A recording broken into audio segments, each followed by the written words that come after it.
aconteceu que quando voltou Jesus, a multidão o recebeu, porque todos o estavam esperando. E eis que chegou um varão de nome Jairo, que era o príncipe da sinagoga, e prostrando-se aos pés de Jesus, rogava-lhe que entrasse em sua casa, porque tinha uma filha única, de quase 12 anos, que estava à morte. E indo ele, o apertava a multidão. Versículo 49. E estando ele ainda falando, chegou um da casa do príncipe da sinagoga, dizendo: a tua filha já está morta, não incomodes o mestre. Jesus, porém, ouvindo-o, respondeu-lhe dizendo: não temas, crê somente, será salva. E entrando em casa, a ninguém deixou entrar, senão a Pedro, a Tiago e a João, ao pai e à mãe da menina. E todos choravam e pranteavam, e ele disse: não choreis, não está morta, mas dorme. E riram-se dele, sabendo que a menina estava morta. Mas ele, pegando-lhe na mão, clamou, dizendo: levanta-te, menina. E o seu espírito voltou, e ela logo se levantou, e Jesus mandou que lhe desse de comer.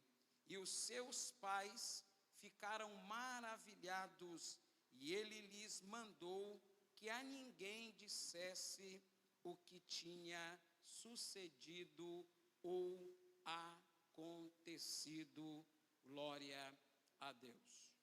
Meus amados, queridos irmãos e irmãs, esse é um texto bem conhecido de todos nós, texto esse que, como toda a Bíblia Sagrada, fala de forma muito forte, especial ao nosso coração.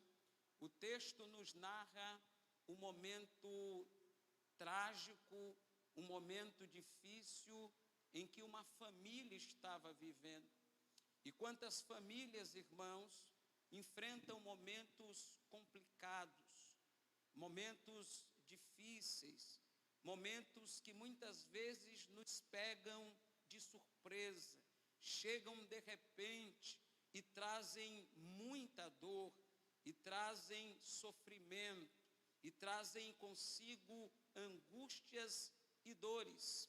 Eu não sei como você adentrou este lugar de oração, este templo, esta casa de oração. Eu não sei como você está no seu dia a dia, mas sei que Deus colocou em meu coração esta palavra à igreja nesta noite. E quero nesta noite intitular esta mensagem: quando tudo parece perdido. Existem momentos da vida do homem que acontecem coisas trágicas a ponto de nós pensarmos que não há mais solução, de pensarmos que não há mais jeito. E quando nós lemos esse texto, a história que se narra no texto em que acabamos de ler, olhamos uma situação que, dentro de uma perspectiva meramente humana, não havia solução, não havia jeito, não havia o que fazer diante daquela situação em que o nosso irmão chamado Jairo estava vivendo. O texto bíblico diz que aconteceu que, quando Jesus voltou para a cidade de Cafarnaum. Este acontecimento se deu na cidade de Cafarnaum, cidade esta aonde Jesus operara vários milagres.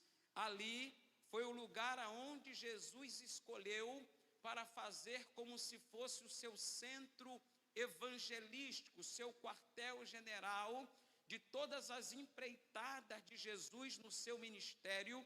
Quase sempre Jesus saía da cidade de Cafarnaum.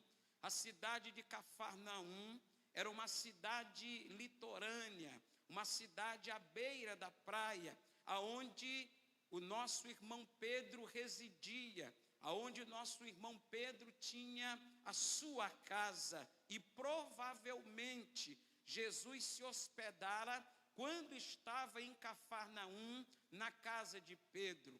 É verdade que alguns pregadores, de forma equivocada, citam e dizem que Jesus tinha uma residência, que Jesus tinha uma casa em Cafarnaum, quando a Bíblia diz que Jesus habitou em Cafarnaum. Em nenhum momento a Bíblia está dizendo que Jesus era proprietário de uma residência em Cafarnaum. O que nos faz entender, quando nós lemos a biografia de Jesus, lemos os evangelhos, nós podemos observar que havia uma casa em que era sempre cedida quando Jesus estava na cidade de Cafarnaum. E provavelmente esta casa seria a casa de Pedro. Fiquem tranquilos, irmãos. Eu gosto de pregar assim. Eu não creio em avivamento sem exposição bíblica, sem ministração da palavra. E enquanto eu vou pregando a Bíblia, a palavra de Deus, o Espírito Santo de Deus vai falando ao seu coração, vai aquecendo a sua alma e vai colocando nos seus lábios, na sua boca, o desejo de glorificar a Deus, de exaltar a Deus. Então, como vos disse, a situação parecia perdida, parecia que não havia solução, mas Jesus estava vindo da onde, pregador? Isso é muito importante. Quando nós lemos um texto bíblico, entender da onde Jesus estava vindo. E Jesus vinha daqui, provavelmente da terra dos Gadarenos, onde Jesus operara uma libertação extraordinária de um homem que era possesso por espíritos malignos. E o texto nos diz que havia uma multidão que estava esperando Jesus para o receber. A multidão estava lá, aguardando Jesus Cristo adentrar ou chegar, atravessar o mar e chegar à cidade de Cafarnaum. Por que, pastor Luiz Antônio? As multidões ou a multidão estava aguardando Jesus, porque eles sabiam que aonde o nosso Senhor Jesus Cristo estava, alguma coisa iria acontecer. Eles estavam lá como eu e você aqui. O que nos trouxe aqui nesta noite, apesar de nos amarmos uns aos outros, de termos o prazer de rever os nossos amados e queridos irmãos, mas o que nos trouxe em primeiro lugar não foi apenas rever os irmãos, não foi apenas esse enlace, essa coinonia, esse enlace de estarmos reunidos juntos na casa de Deus. Isso é importante e essencial para o crescimento e progresso da igreja. Mas o que nos trouxe em primeiro lugar não foi o pregador, o cantor, o ministério de louvor, com esta ministração maravilhosa que fizeram quando eu adentrava aqui o templo, mas o que nos trouxe aqui em primeiro lugar foi saber que Jesus está aqui, saber que a palavra que é pregada neste lugar não é a palavra de homens, sabendo que a palavra ministrada aqui não é ideia e pensamento de filósofos, de pensadores, mas o que nós estamos aqui, viemos buscar aqui, é a palavra poderosa de Deus, que alegra a nossa alma, que revigora a nossa fé, que nos enche de esperança, que nos enche da graça maravilhosa de Deus, que é o favor imerecido de Deus. Quem foi alcançado já por esta graça, o adore nesta noite, o exalte nesta noite. Então, amados irmãos, o texto vai nos dizendo que isso se desenrola, como já vos disse, na cidade de Cafarnaum. Cidade esta, como já vos falei, era o centro evangelístico do ministério do Senhor Jesus. Mas a Bíblia diz que quando Jesus chega em Cafarnaum, chegou-se próximo dele um homem, um varão chamado Jairo. Ouça bem, e o texto bíblico diz, o chama de príncipe. Quando nós paramos, irmãos, para ler esse texto, nós encontraremos também no Evangelho de Mateus, capítulo 9, versículo 18 a 26. Nós encontraremos também em Marcos, capítulo 5, versículo 21 a 43. Então, nós encontramos esse mesmo relato nos 3 primeiros evangelhos, que são chamados de evangelhos sinóticos. E nós vamos observar que cada um dos escritores, cada um escreve ou chama, ou intitula Jairo de uma maneira. Aqui no Evangelho de Lucas, ele é chamado de príncipe da sinagoga. Em Mateus, ele é chamado de chefe da sinagoga.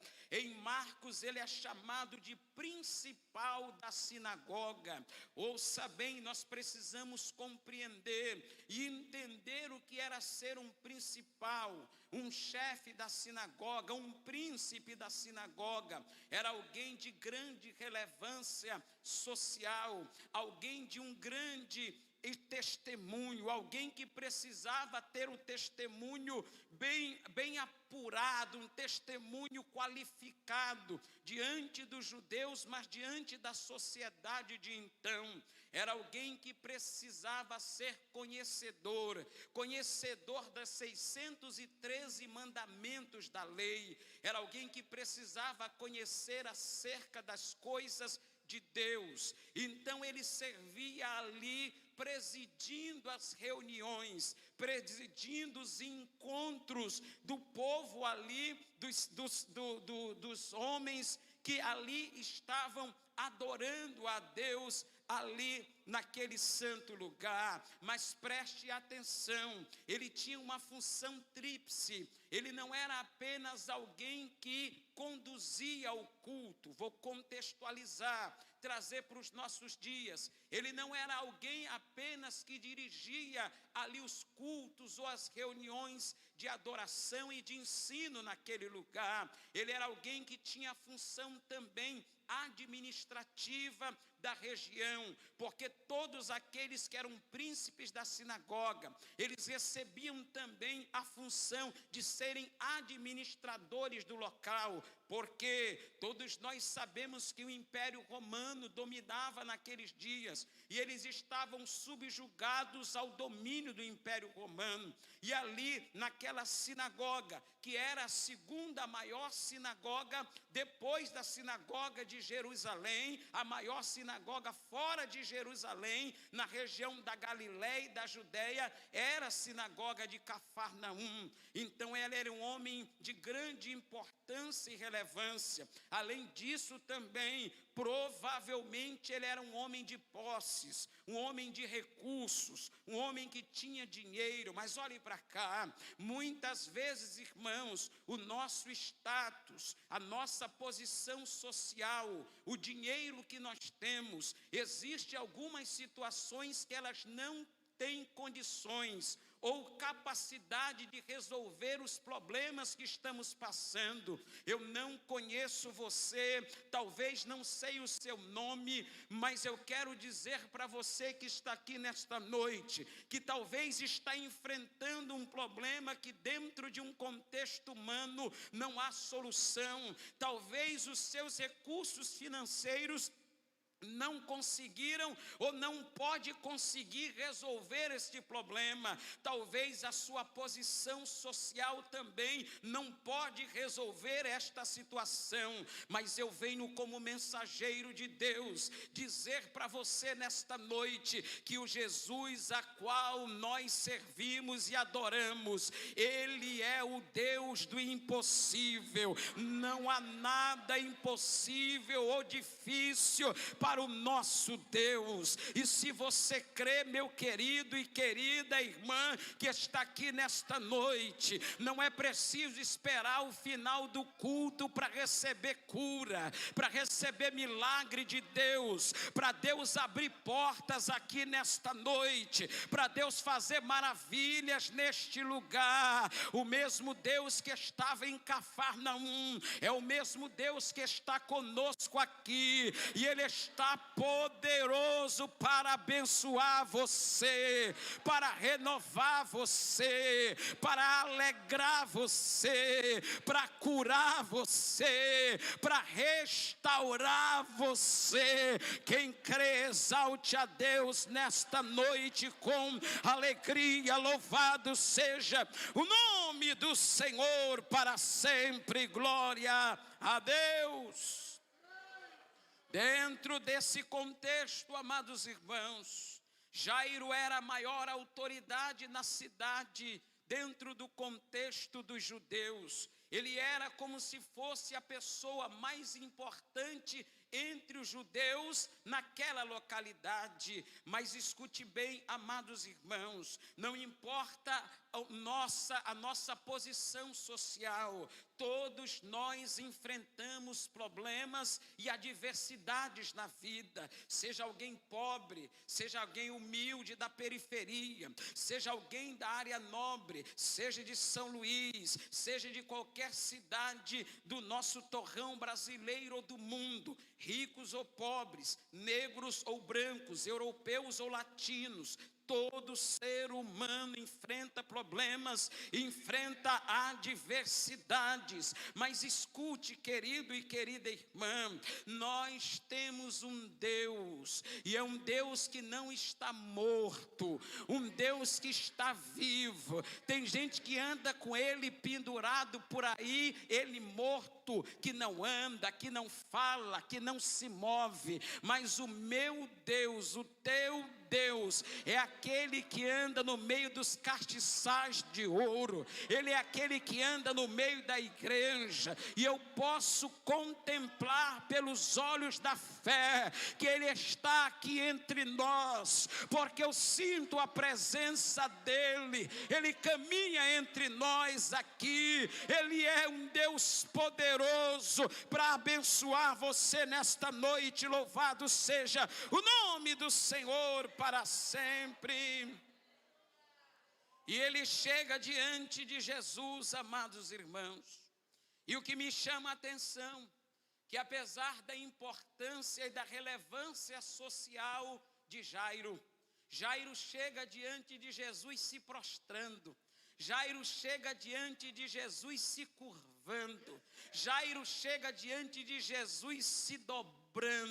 Olhe para cá, o primeiro segredo, irmãos, para o impossível tornar-se possível é chegar diante de Jesus se curvando, se prostrando, reconhecendo que Ele é Rei, reconhecendo que Ele é Deus, reconhecendo que Ele é Senhor, reconhecendo que Ele está acima de tudo e acima de todos. A Ele a honra, a Ele a glória, a Ele o louvor, a Ele a adoração. Jairo chega diante de Jesus, se curvando, se prostrando diante do Mestre. Louvado seja o nome do Senhor.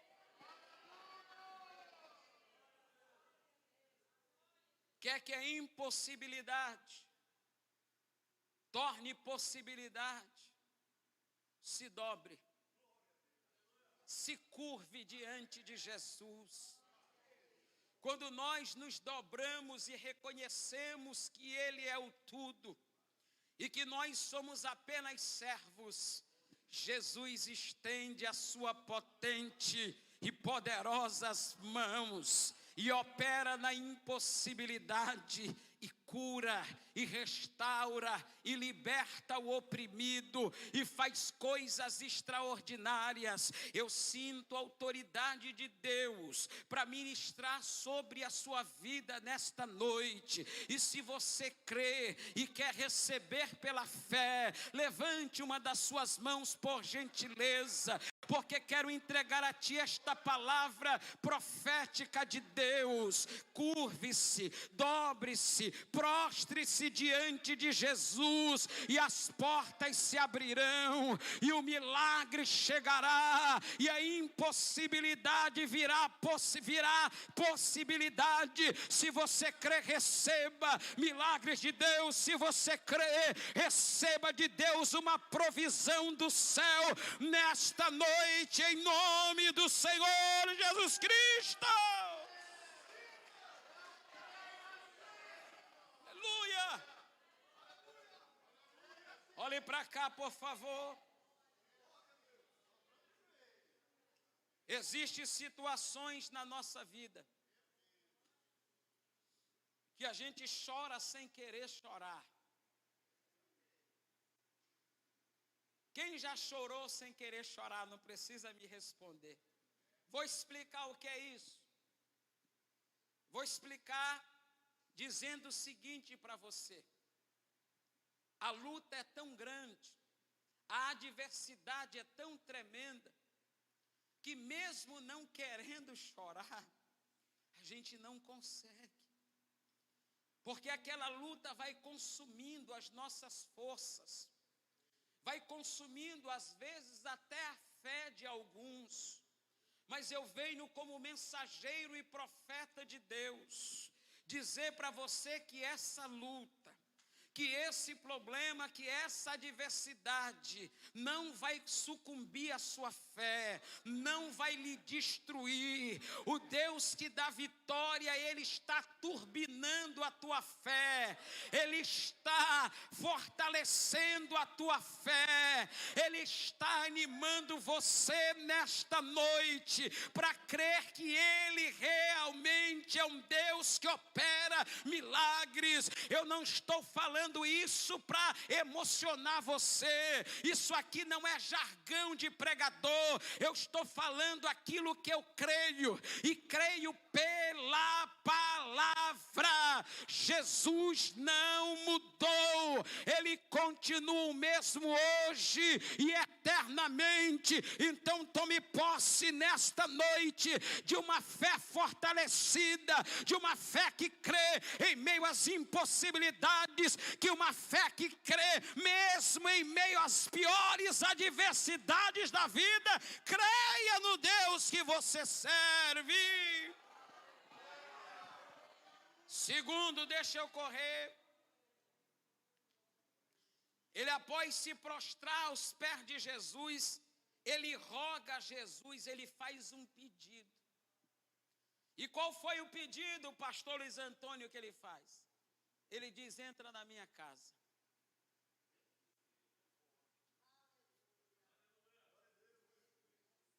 Ele diz: olha, entra na minha casa. Ele rogou, ele pediu. E escute bem, uma residência, um lar, uma casa, aonde Jesus está, pode ter adversidade sim, pode ter lutas sim, pode ter tribulações às vezes sim, mas uma casa aonde Jesus está, prepara-se, porque o milagre e a provisão de Deus, o socorro de Deus vem na hora certa. Quem está entendendo, glorifique a Deus. Aí ele vai contar para Jesus o que está acontecendo, qual era o problema que ele estava enfrentando, porque o texto diz que ele tinha uma filha única, de quase 12 anos. Olhe para cá e preste atenção. Olha o problema deste homem, ele tinha uma filha única. E eu tenho filhos, 3, lindos. É genética. Puxaram a mãe. Escute, quem tem filhos sabe muito bem disso. Se qualquer um dos nossos filhos fica dodói, seja uma simples febre, nós ficamos preocupadíssimos. Corremos para dar toda assistência e, se necessário, vamos ao médico. Agora escute, ele tinha uma única filha, só uma. E essa filha dele era uma criança ou uma pré-adolescente. Ela tinha quase 12 anos. E ela estava moribunda, ou ela estava à morte, diz o Evangelho de Lucas. Ela estava em estado terminal, à beira da morte. O texto bíblico não diz a doença, o problema, no seu sentido literal, que assolava a saúde daquela criança ou daquela pré-adolescente. Mas agora se coloque no lugar de Jairo, com todo o recurso financeiro que provavelmente ele tinha, com o status e a posição social que ele tinha. Ele tinha uma única filha que estava doente, enferma, moribunda, à beira da morte, e tudo que ele tinha não podia resolver o problema. Aprenda. O nosso tudo sempre tem que ser Ele. O nosso tudo é Ele. Se Jesus é o nosso tudo, pode se levantar o que se levantar, a onda que se levantar, a prova que se levantar, mas Ele nos garante a vitória. Quem pode glorificar a Deus? Glória ao nome dEle.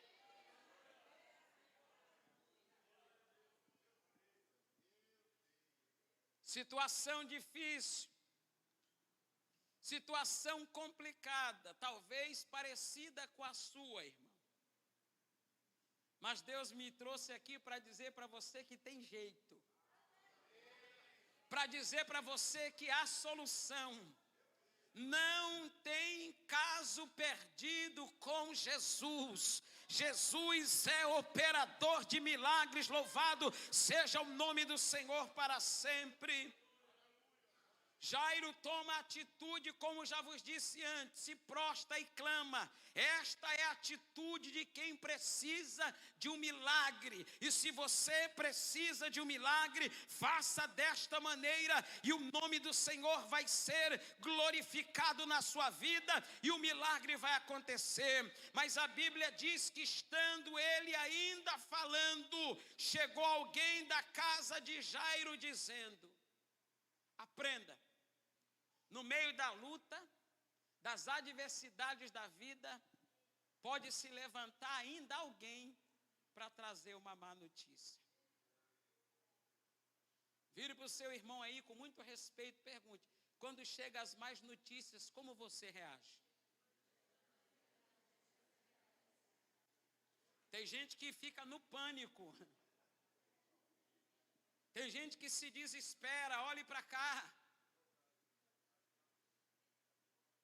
A situação era difícil, a situação era impossível, mas escute bem, no meio do caminho, quando Jesus se dirigia para a casa de Jairo, de repente vem alguém, um criado ou alguém lá da casa de Jairo e chega e diz: olha, não incomodes o mestre, não é preciso mais ele ir. Não tem mais jeito, não tem mais solução. Talvez você já ouviu isso, Talvez em alguma área da tua vida, alguém já olhou para você e disse: olha, não tem jeito, não tem solução para a tua família, para os teus filhos, ou para os teus negócios, ou para qualquer outra área da tua vida, para o teu casamento. Alguém já disse: não tem solução, não tem jeito. Ou você mesmo já disse para si mesmo que não tem solução. Mas eu venho como mensageiro de Deus dizer para você que há jeito, que há solução. Quando Jesus chega, o milagre chega. Quando Jesus chega, o impossível torna-se possível. Receba a fé de Deus nesta noite para alcançar milagres.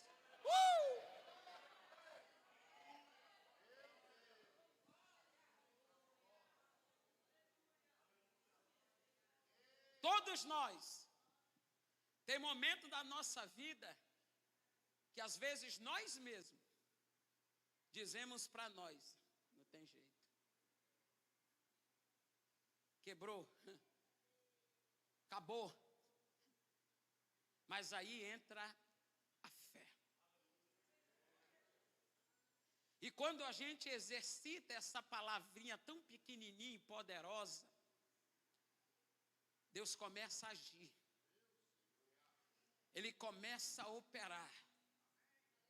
Se eu for embora, e eu vou embora daqui a pouquinho, mas eu quero ir embora convicto que você está com a sua fé estimulada pelo Espírito de Deus e pela palavra nesta noite, para alcançar milagres de Deus na sua vida. Louvado seja o nome do Senhor para sempre. Quando Jesus vai indo para a casa de Jairo, chega a má notícia: não tenha medo e não perca fé diante das más notícias.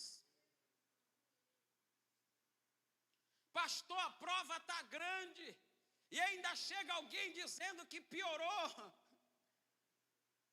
Continua crendo, continua acreditando, continua confiando, porque o teu Deus opera na impossibilidade.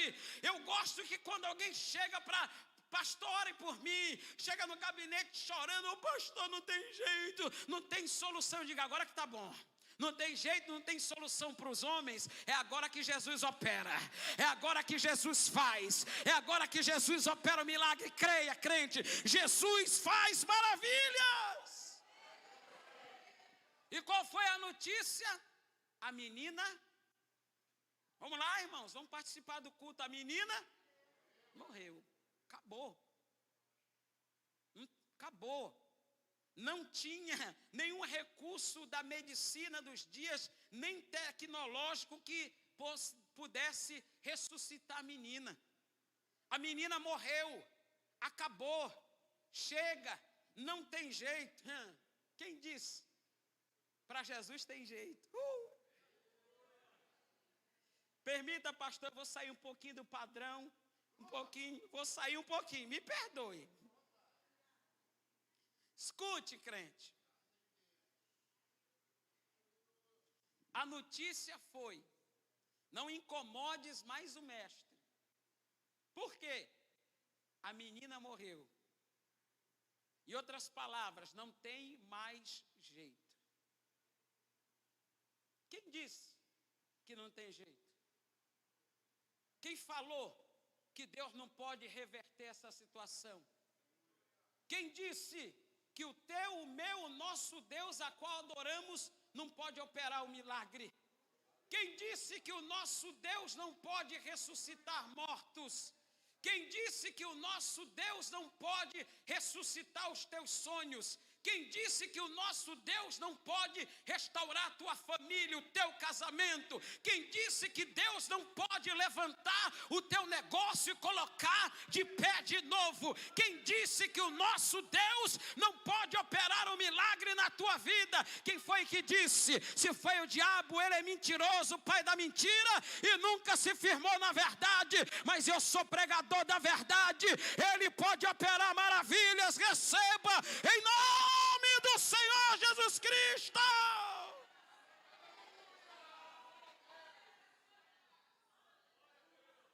A Aprendo mais uma coisa. Eles disseram: não incomode mais, não permita que a incredulidade de alguns minem a tua fé. Porque às vezes tem gente do lado da gente, segura aí, que às vezes tenta minar a nossa fé dizendo: amigão, eu gosto de ti, tu sabe, né? Mas não tem jeito não. Ei, não deixa a incredulidade de ninguém minar a tua fé. Se Deus disse, está dito. Se Deus falou, está falado. Se Deus determinou, o homem não determina nada, mas Deus determina. Se Ele determinou, está determinado, querido. Então encha o teu coração de fé e creia na provisão e no socorro de Deus para a sua vida. Louvado seja o nome do Senhor para sempre. Mas a Bíblia diz, irmãos, Jesus, porém, ouvindo, Jesus agora verbaliza. E quando Jesus começa a falar, o negócio muda. E olha o que Jesus verbaliza. Jesus verbaliza dizendo o seguinte. Olha a expressão de Jesus linda. Jesus diz: não temas. A primeira palavra de Jesus foi para Jairo. Eu imagino Jesus olhando para Jairo, a lágrima rolando. Eu amo meus filhos. Eles estão dodói, eu já estou ficando, eu estava brincando lá na igreja, conversando, irmão, eu estou ficando tiozão, eu estou chorando à toa. Eu vejo um videozinho, uma coisinha, já estou chorando. Eu não sei se a idade vai chegando, a gente vai ficando mais chorão. E eu imagino uma notícia dessa, eu ia me desmanchar em chorar. Jairo provavelmente deveria estar já chorando, a filha dele morreu. Mas preste atenção, eu imagino Jesus olhando para ele e diz: não temas. Jesus está dizendo para mim e para você: não temas. Jesus está dizendo para nós: não temas. E por que Ele está dizendo não temas? Ele é o dono da vida. E além de ser o dono da vida, olha para minha mão aqui, Jesus tem tudo sobre o controle das suas mãos. Tua vida está no controle de Deus. Tua família, teus negócios estão no controle de Deus. É Ele que manda, é Ele que determina.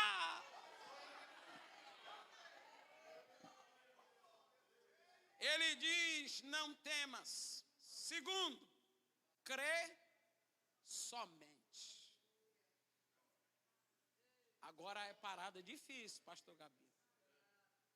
Crê diante da impossibilidade, ela já estava morta. Mas é essa a recomendação de Jesus para nós. Mesmo na impossibilidade, creia. Creia mesmo que seja impossível. E aí eu imagino aqui, quero conjecturar, a fé de Jairo sendo ali motivada. Jairo mesmo em meio às lágrimas, mas ali alguma coisa acontecendo ali dentro de Jairo. É por isso que tem uns crentes que parece que não são muito certos. Não tem? Eu acho que para cá também tem, porque para lá tem. Tem uns crentes aqui que chegam com mais ideia para a gente assim, mirabolante. Eu fico olhando assim, eu digo: rapaz, esse cabo crê mesmo nisso.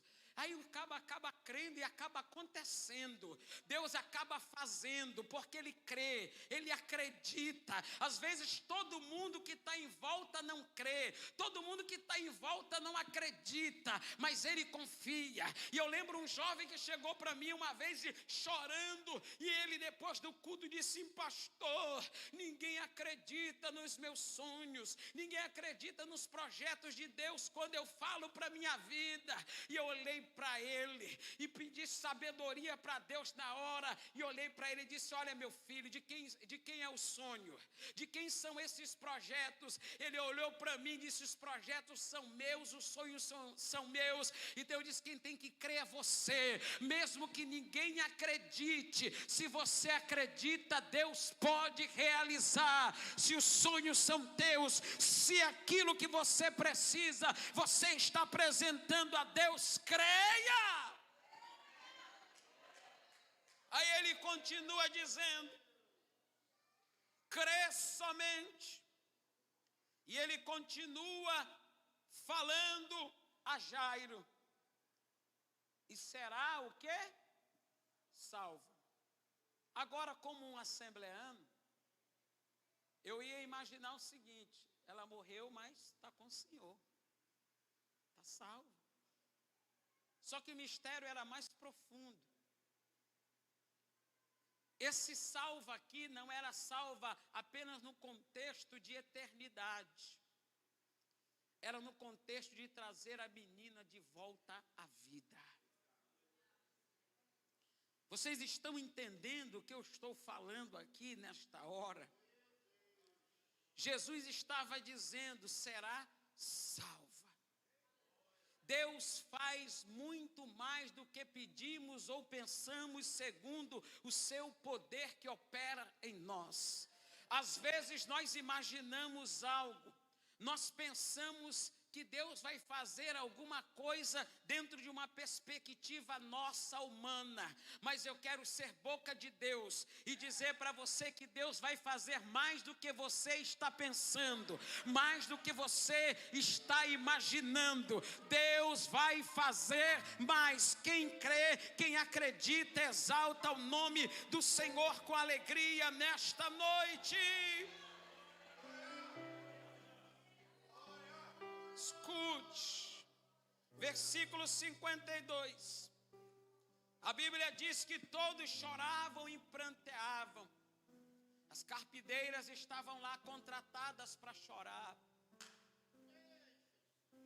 Choravam, e eu imagino a comoção dentro daquela casa. Uma criança, uma pré-adolescente faleceu. Não tem como não se comover com a dor de uma família que perde um filho, e principalmente uma criança. Chorando, o povo pranteava e chorava, diz o texto. Mas Jesus chegou. E quando Jesus chega, as lágrimas se convertem em alegria. A dor e o luto se convertem em vida e felicidade. Deus está entrando dentro do teu lar nesta noite, dentro da tua casa, para mudar o quadro da tua casa, para mudar a situação em que você está vivendo. Em nome do Senhor Jesus Cristo de Nazaré, eu ministro paz sobre o teu lar, eu ministro alegria sobre o teu lar, eu ministro realizações de Deus sobre a tua casa. Quem recebe, levanta a mão e pega pela fé, em nome do Senhor Jesus de Nazaré.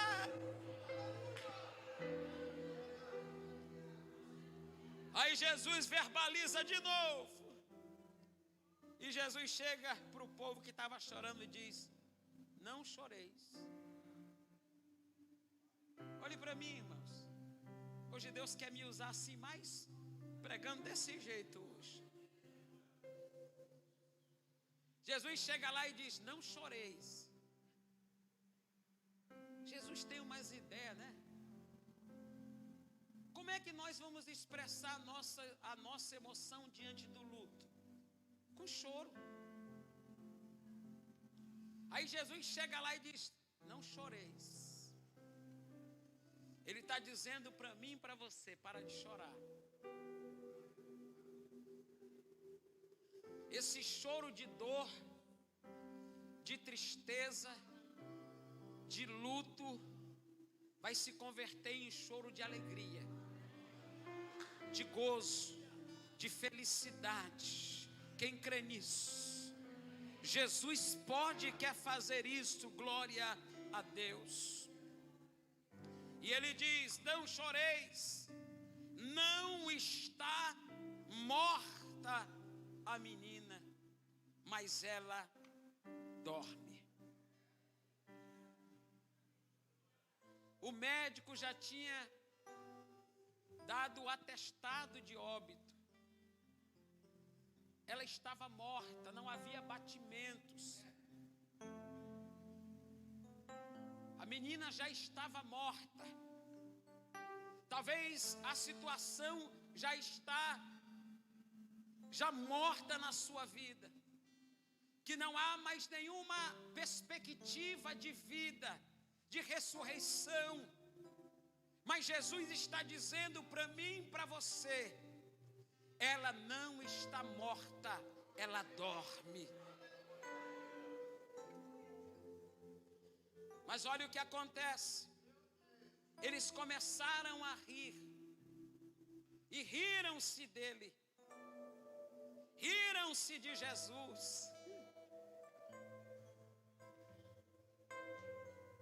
Desculpe a expressão, vou usar uma expressão rasteira. Tem uns abestados por aí, que quando a gente fala de alguma coisa de Deus, ficam sorrindo, zombando, sem acreditar que Deus fez ou faz ou pode fazer. Mas eu quero dizer a esta igreja muito bem ensinada, muito bem pastoreada, que tem intimidade com Deus, Deus continua fazendo, Deus continua realizando. O mesmo Deus dos tempos bíblicos é o mesmo Deus de hoje. O mesmo Deus que deu vista aos cegos é o mesmo Deus que opera milagres hoje. O mesmo Deus que limpava os leprosos é o mesmo Deus que opera maravilhas. O mesmo Deus que levantava os coxos e os paralíticos é o mesmo Deus que continua operando sinais e maravilhas no nossos dias.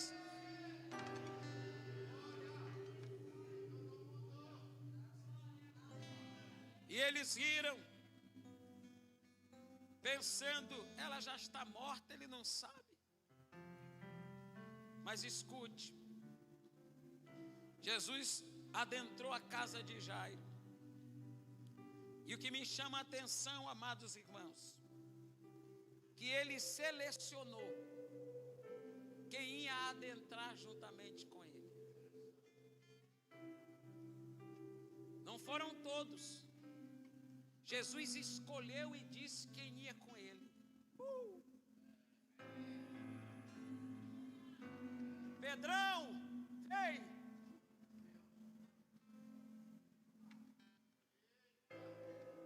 Ele chama Pedro. Labai docou menagai. Lurimiandarabasi menegai.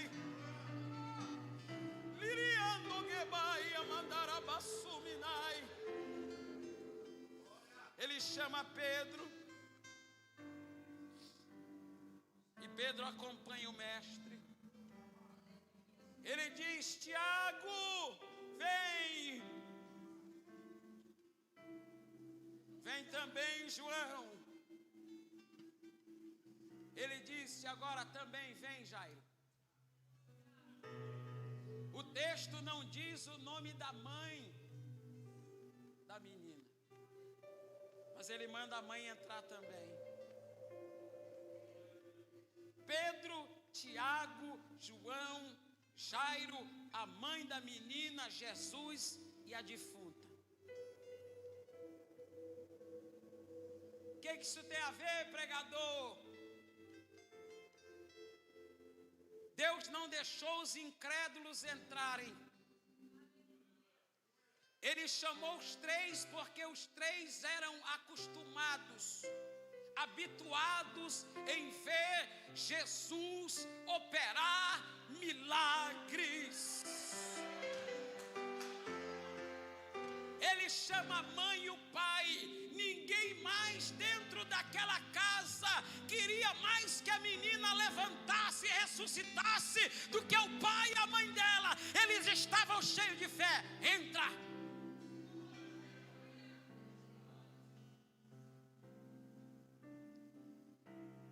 O milagre que Deus vai operar na tua vida vai ser para você e para os seus íntimos, sua família, seus amigos íntimos.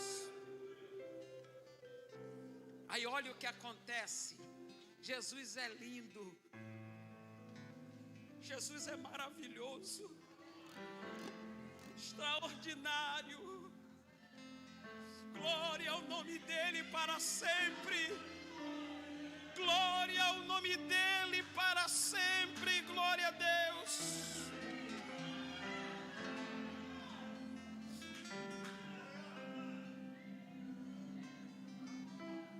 E aprenda, Jesus sempre vai chegar na hora certa. Vê se você consegue imaginar aqui junto comigo. Vai nessa mesma linha de raciocínio espiritual aqui. Imagina Jesus adentrando agora a tua casa.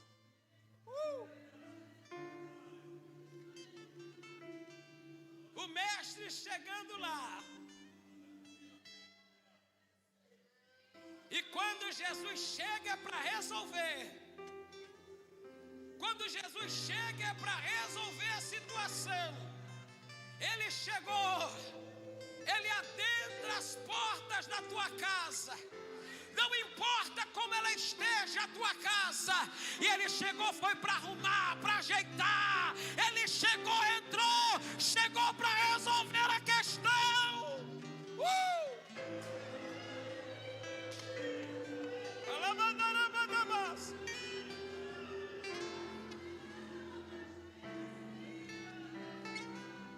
Escute, estou terminando a reflexão, já acabou meu horário. 2 minutos eu termino, pastor. Só 2. Escute. E Jesus adentrando lá. Jesus agora se direciona onde estava o corpo da menina, inerte, sem vida. Jesus pega ali na mão e clama. Clamar é falar em voz alta ou gritar. E Jesus diz o seguinte: levanta-te.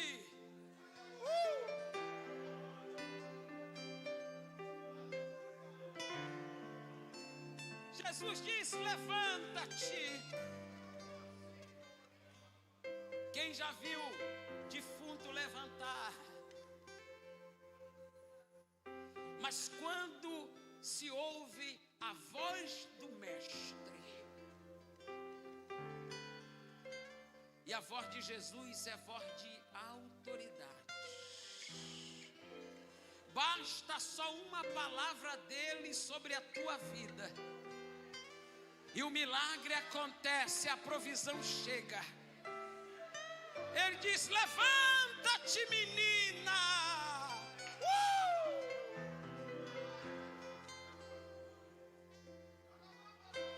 E algo sobrenatural aconteceu naquela casa. E o seu espírito voltou. E logo ela se levantou. Imagina, Pedro, Tiago e João estavam acostumados, pastor Gabino. Para eles era normal. Mas eu quero aqui imaginar e posso. Eu imagino Jairo e a patroa dele, ele e a esposa. Eu imagino um olhando para o outro, olhando para Jesus, olhando para a menina, olhando a situação. Ei, ei, ei, ei, olha pelos olhos da fé, o milagre que Deus está operando na sua vida. Louvado seja o nome do Senhor para sempre. A menina se levanta.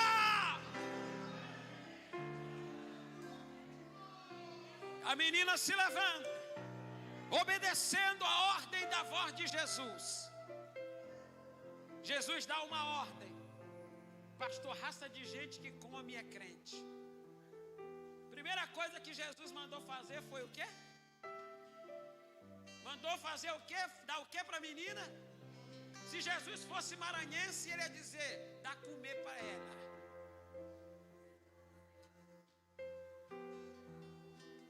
A primeira coisa que ele disse, mandou ela comer, darem comida para a menina, para mostrar que aquela ressurreição era plena, integral do corpo. Ei, é assim que Deus está fazendo na tua vida nesta noite, pela fé. Deixa eu correr que meu tempo terminou. Mas olha o que acontece diante do milagre. A Bíblia diz que os pais da menina ficaram maravilhados. E não tem como não ficar. Prepara-te, irmão. Prepara-te, irmã. Para quê, pregador? Você vai ficar maravilhado com o que Jesus vai fazer na tua vida.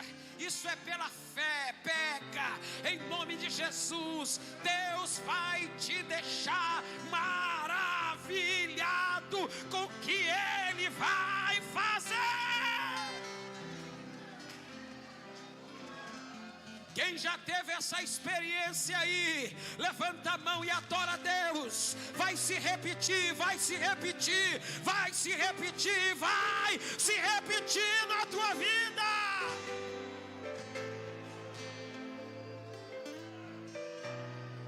Termino agora. Aí Jesus dá uma ordem para eles. Mas Jesus tem cada uma.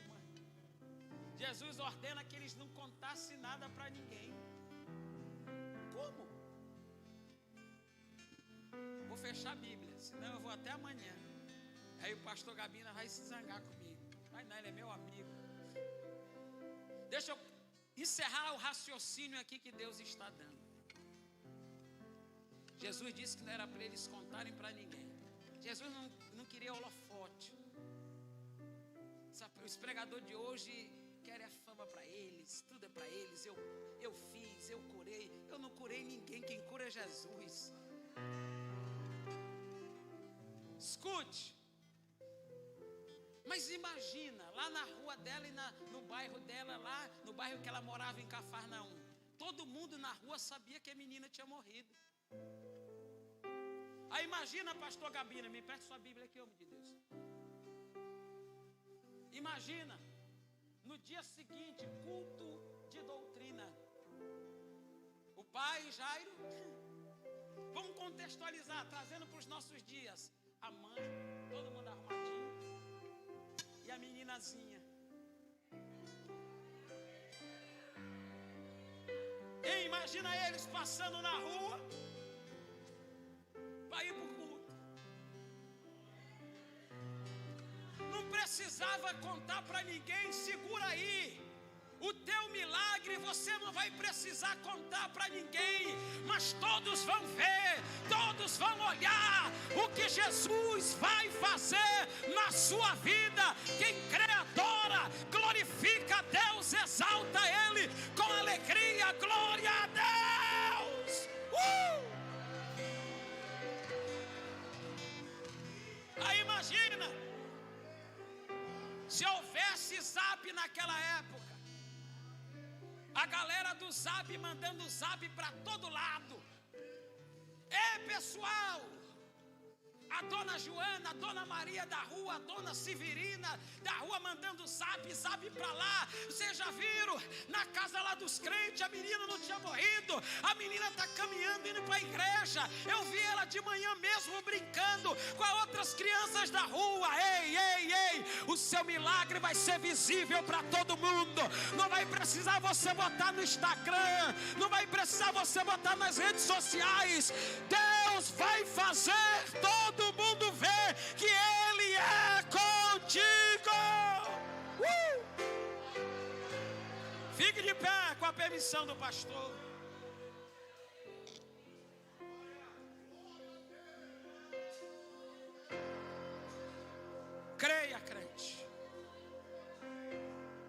nele, em Jesus. Prepara. Quiser mandar um zap para mim avisando, pede para o pastor o número. Só para mim me alegrar contigo. E deixa de ser canhenga. Faz culto de ação de graça com churrasco, com bolo. E me chama também. Ei, quem crê? Quem crê aí? Ei, creia, irmão. Creia, Deus está mudando situações. Deus está revertendo situações nesta noite. Pai, em nome de Jesus Cristo de Nazaré, aqui está o teu povo de mãos levantadas aos céus, demonstrando dependência de Deus, demonstrando que dependem de Ti. Ó Deus, em nome de Jesus, eu ministro sobre a vida do teu povo, na autoridade do nome de Jesus Cristo. Eu ministro portas abertas, eu ministro milagre, provisão, socorro de Deus, cura divina, em nome de Jesus Cristo. Pai, estende as tuas mãos, manifesta o teu poder e abençoa o teu povo para a glória do teu nome, ó Pai, em nome do Senhor Jesus Cristo. Quem toma posse e pode glorificar a Deus.